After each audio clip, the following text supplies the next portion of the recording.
आकाशवाणी मुंबई. श्रद्धा वझे प्रादेशिक बातम्या देत आहे. ठळक बातम्या. जागतिक अन्न सुरक्षा आणि पोषण सुरक्षेबाबत तोडगा काढण्यात भारत महत्त्वाची भूमिका बजावत असल्याचं प्रधानमंत्री नरेंद्र मोदी यांचं प्रतिपादन. नाशिक फाटा खेड कॉरिडॉरसह देशभरातल्या 8 राष्ट्रीय द्रुतगती मार्ग कॉरिडॉर निर्मिती प्रकल्पांना केंद्रीय मंत्रिमंडळाची मंजुरी. मुंबई महानगरात पोलिसांना पुरेशा सदनिकांसाठी तातडीनं प्रस्ताव तयार करण्याचे मुख्यमंत्री एकनाथ शिंदे यांचे निर्देश. सर्वोच्च न्यायालयाच्या लोक अदालतीमध्ये 1,000पेक्षा जास्त खटले निकाली आणि भारत आणि श्रीलंका यांच्यातला पहिला एकदिवसीय क्रिकेट सामना बरोबरीत. जागतिक अन्न सुरक्षा आणि पोषण सुरक्षेबाबत तोडगा काढण्यात भारत महत्त्वाची भूमिका बजावत आहे असं प्रतिपादन प्रधानमंत्री नरेंद्र मोदी यांनी केलं आहे. नवी दिल्ली इथं 32व्या आंतरराष्ट्रीय कृषी अर्थतज्ज्ञ परिषदेचं उद्घाटन प्रधानमंत्र्यांच्या हस्ते झालं, त्यावेळी ते बोलत होते. सरकार कृषी क्षेत्रात विविध सुधारणा करत असून यामागे शेतकऱ्यांचं जीवनमान सुधारण्याचा हेतू आहे. सरकारच्या आर्थिक धोरणांच्या केंद्रस्थानी कृषी क्षेत्र आहे असं ते म्हणाले. तृणधान्य, दूध, डाळी आणि मसाल्यांचं सर्वात जास्त उत्पादन भारतात होत असल्याचंही त्यांनी नमूद केलं. देशात रसायनमुक्त नैसर्गिक शेतीला प्रोत्साहन देण्यात येत आहे. यंदाच्या केंद्रीय अर्थसंकल्पात शाश्वत शेतीवर मोठा भर देण्यात आल्याचंही प्रधानमंत्र्यांनी सांगितलं. देशात कृषी क्षेत्रातलं संशोधन आणि शिक्षणासाठी चांगलं वातावरण असल्याची ग्वाही त्यांनी दिली. यंदा या परिषदेत सुमारे 75 देशांच्या 1,000पेक्षा जास्त प्रतिनिधींनी भाग घेतला आहे. यावर्षीची परिषदेची मध्यवर्ती संकल्पना शाश्वत कृषी अन्न प्रणालीच्या दिशेनं परिवर्तन अशी आहे. प्रधानमंत्र्यांच्या अध्यक्षतेखालील आर्थिक व्यवहार विषयक मंत्रिमंडळ समितीनं देशभरात 50,655 कोटी रुपये खर्चून बांधण्यात येणाऱ्या 936 किलोमीटर लांबीच्या 8 महत्त्वाच्या राष्ट्रीय जलदगती कॉरिडॉर प्रकल्पांच्या विकासाला काल मंजुरी दिली. यामुळे देशातली दळणवळण कार्यक्षमता सुधारेल, वाहतूक कोंडी कमी होईल आणि देशभरातील रस्ते जोडणी वाढेल.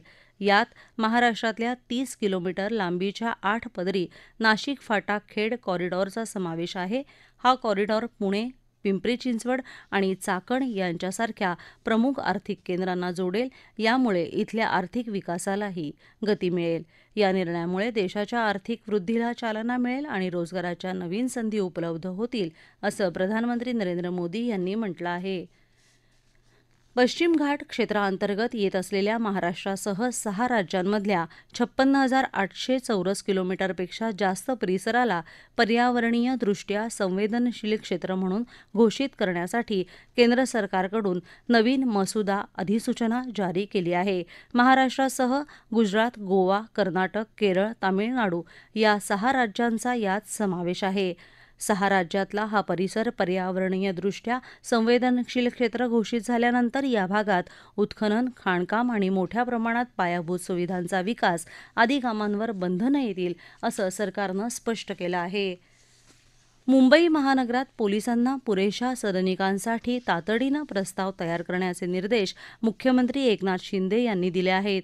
महाराष्ट्र नवनिर्माण सेनेचे अध्यक्ष राज ठाकरे यांच्यासमवेत मुख्यमंत्र्यांची आज वर्षा निवासस्थानी बैठक झाली. यावेळी मुख्यमंत्र्यांनी पोलीस कर्मचाऱ्यांच्या समस्यांवर उपाययोजना करण्याचं आश्वासन दिलं. वरळी इथल्या पोलीस वसाहतीच्या समस्याही तात्काळ दूर करण्यासाठी 8 दिवसांच्या आत कार्यवाही करावी अशी सूचना त्यांनी केली. बीडीटी, चाळ, पुनर्विकास इमारतीत दुकानदारांना वाढीव जागा कशी देता येईल याबाबत नव्या इमारतींच्या आराखड्याचा विचार करून तसा प्रस्ताव तयार करावा. नव्या पुनर्विकसित इमारतींमध्ये वरिष्ठ नागरिकांना प्राधान्य द्यावं असंही त्यांनी म्हाडाचे मुख्य कार्यकारी अधिकाऱ्यांना सांगितलं. कल्याण ते शीळ रस्त्यावर पलावा समोरचा पूल आणि कल्याण इथला पत्री पूल या जोड रस्त्यांचं कामही तातडीनं हाती घ्यावं असे निर्देश त्यांनी दिले. माजी गृहमंत्री अनिल देशमुख यांनी आपल्या विरोधात केलेले आरोप खोटे असल्याचं राज्याचे उपमुख्यमंत्री आणि गृहमंत्री देवेंद्र फडणवीस यांनी आज पोलीस अधिकारी सचिन वाझे यांच्या आधारे नागपुरात सांगितलं. तत्कालीन मुख्यमंत्री उद्धव ठाकरे आणि त्यांचे पुत्र आदित्य ठाकरे यांना अटक करण्याचं प्रतिज्ञापत्र सादर करण्यासाठी विरोधी पक्षनेते देवेंद्र फडणवीस यांनी आपल्यावर दबाव टाकला असा आरोप अनिल देशमुख यांनी काही दिवसांपूर्वी केला होता.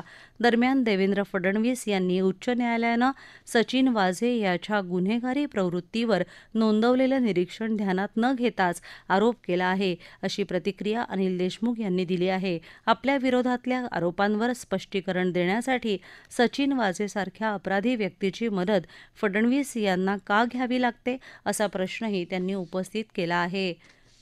विद्यार्थ्यांना राज्यघटनेचं महत्त्व पटवून देण्यासाठी राज्यातल्या 419 शासकीय औद्योगिक प्रशिक्षण संस्था आणि 163 तांत्रिक महाविद्यालयांमध्ये संविधान मंदिर उभारलं जाणार आहे.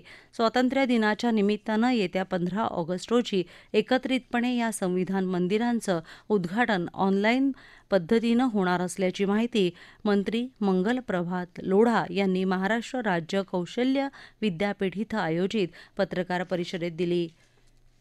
या प्रादेशिक बातम्या आकाशवाणीच्या मुंबई केंद्रावरून देत आहोत.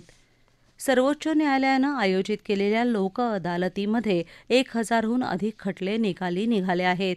या अंतर्गत दिवाणी, भूसंपादन आणि विवाह विषयक अनेक खटले मार्गी लागले, अशी माहिती केंद्रीय कायदा आणि न्यायमंत्री अर्जुन राम मेघवाल यांनी दिली. सर्वोच्च न्यायालयाचं 75वं स्थापना वर्ष साजरं करण्यासाठी न्यायालयानं हाती घेतलेल्या विशेष लोक अदालत उपक्रमाचा आज अखेरचा दिवस आहे. काही दिवसांच्या विश्रांतीनंतर मुंबईत आज पावसानं हजेरी लावली. मुंबई शहर आणि उपनगरात सकाळपासूनच पावसाची संततधार सुरू आहे. रस्ते, रेल्वे वाहतूक मंदावली आहे. मध्य वैतरणा, मोडकसागर धरणांच्या पाणी पातळीत वाढ झाली आहे. मोडकसागर धरणातील विसर्ग आणखीन वाढण्याची शक्यता आहे. मुंबई आणि ठाणे जिल्ह्याला हवामान विभागानं आज जोरदार पावसाचा येलो अलर्ट जारी केला आहे.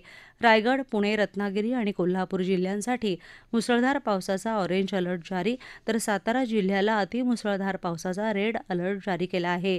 इगतपुरी घाटातल्या पावसामुळे कसारा आणि इगतपुरी रेल्वे स्थानकादरम्यान रुळांवर दरड कोसळल्यानं 3 पैकी एका अप मार्गावरची वाहतूक विस्कळीत झाली आहे. अन्य 2 मार्गांवरील वाहतूक सुरळीत सुरू आहे. सांगली जिल्ह्यातल्या कोयना धरणातून 52,100 क्युसेक्स, वारणा धरणातून 11,775 क्युसेक्स, तर अलमट्टी धरणातून 3,00,000 क्युसेक्स विसर्ग सुरू असल्याचं जलसंपदा विभागानं कळवलं आहे. दरम्यान मुंबई गोवा महामार्गाला जोडल्या गेलेल्या कोलाड रोहा राज्य मार्गाला शुक्रवारी दिवसभर कोसळणाऱ्या पावसामुळे सायंकाळच्या सुमारास पाले खुर्द आणि अशोकनगर या दरम्यान मोठं भगदाड पडलं आहे. केरळ राज्यातल्या वायनाड जिल्ह्यातल्या भूस्खलनग्रस्त भागात लष्कराकडून मदत आणि बचाव कार्य युद्धपातळीवर सुरू आहे. लष्कर, राष्ट्रीय आपत्ती निवारण दल आणि इतर संस्थांचे कर्मचारी दुर्घटनास्थळी मृतदेह शोधण्यासाठी सहकार्य करत आहेत. पुणे बंगळुरू राष्ट्रीय महामार्गावरची दुरावस्था आणि त्यामुळे वाहनधारकांना होणारा त्रास याविषयी आक्रमक भूमिका घेत काँग्रेसनं आज पुणे ते कोल्हापूर मार्गावर 4 ठिकाणच्या टोल नाक्यांवर आंदोलन केलं. या महामार्गाचं रुंदीकरणाचं काम सुरू आहे. त्यातच रस्त्यावर अनेक खड्डे पडल्यानं प्रवासाला 1.5 पट अधिक वेळ लागत आहे. भारत आणि श्रीलंका यांच्यात काल एकदिवसीय क्रिकेट मालिकेतला झालेला पहिला सामना बरोबरीत सुटला. या सामन्यात नाणेफेक जिंकून प्रथम फलंदाजी करताना श्रीलंकेनं जोरावर निर्धारित 50 षटकांमध्ये 8 बाद 230 धावा केल्या. विजयासाठी 231 धावांचा पाठलाग करताना भारतानं 75 धावांची दमदार सलामी दिली. मात्र त्यानंतर भारताचा संपूर्ण संघ 48व्या षटकात 230 धावांमध्येच माघारी परतला. कर्णधार रोहित शर्मानं धडाकेबाज अर्धशतकी खेळी केली, तर श्रीलंकेच्या वानिनदू आणि चरित यांनी प्रत्येकी 3 गडी बाद केले. ठळक बातम्या पुन्हा एकदा. जागतिक अन्न सुरक्षा आणि पोषण सुरक्षेबाबत तोडगा काढण्यात भारत महत्त्वाची भूमिका बजावत असल्याचं प्रधानमंत्री नरेंद्र मोदी यांचं प्रतिपादन.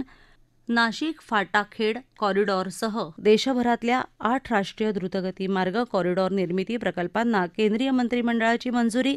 मुंबई महानगरात पोलिसांना पुरेशा सदनिकांसाठी तातडीनं प्रस्ताव तयार करण्याचे मुख्यमंत्री एकनाथ शिंदे यांचे निर्देश. सर्वोच्च न्यायालयाच्या लोक अदालतीमध्ये 1000पेक्षा जास्त खटले निकाली आणि भारत आणि श्रीलंका यांच्यातला पहिला एकदिवसीय क्रिकेट सामना बरोबरीत. याबरोबरच आकाशवाणी मुंबई केंद्रावरचं हे प्रादेशिक बातमीपत्र संपलं. नमस्कार.